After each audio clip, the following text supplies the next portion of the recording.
Good afternoon friends. আজকের recipe pulao আর আলুর দম, আর কিছুটা চিলি চিকেন বাড়িতে বানানো ছিল, সেটাও খাওয়া হবে পোলাওয়ের সঙ্গে। তো আমি এখানে পোলাও করার জন্য 700-750 গোবিন্দভোগ চাল জলে ধুয়ে ভিজিয়ে রাখলাম কিছুক্ষণ। তারপরে একটা কড়াইয়ে কাজু কিশমিশ বাটার আর সাদা তেলে করেছি পোলাওটা, ফোড়ন দিয়ে আমি পোলাওটা করব। তার আগে আলুর দমটা করছি। আলুর দমের জন্য একটা মশলা লাগবে, আলুটা প্রথমে ভেজে নিলাম। আর একটা মশলা আমি এখানে শুকনো লঙ্কা, জিরে, রসুন, পেঁয়াজ, কাজু কিশমিশ সমস্ত ভেজে বেটে নিয়েছি, সেই বাটা মশলাটা দিলাম। এদিকে আলুও ভেজে নিয়েছিলাম, নিয়ে সেদ্ধ করে নিলাম কুকারে 2 সিটি দিয়ে।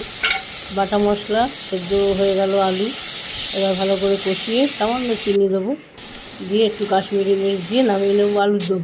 আর পোলাও তো সবাই জানা রেসিপি। কাজু কিশমিশ ফোড়ন দিলাম, একটু চিনি দেবো পরিমাণ মতো জল দিয়ে, পোলাওটা ঢেকে দেবো। হয়ে এলে নামিয়ে গরম গরম পরিবেশন করব পোলাও আর আলুর দম। আর চিলি চিকেন আমার ফ্রিজে করা ছিল, তা একটু নেওয়া হবে। এই হচ্ছে আজকের রেসিপি। কেমন লাগলো বন্ধুরা জানিও, ভালো লাগলে লাইক করবে একটা।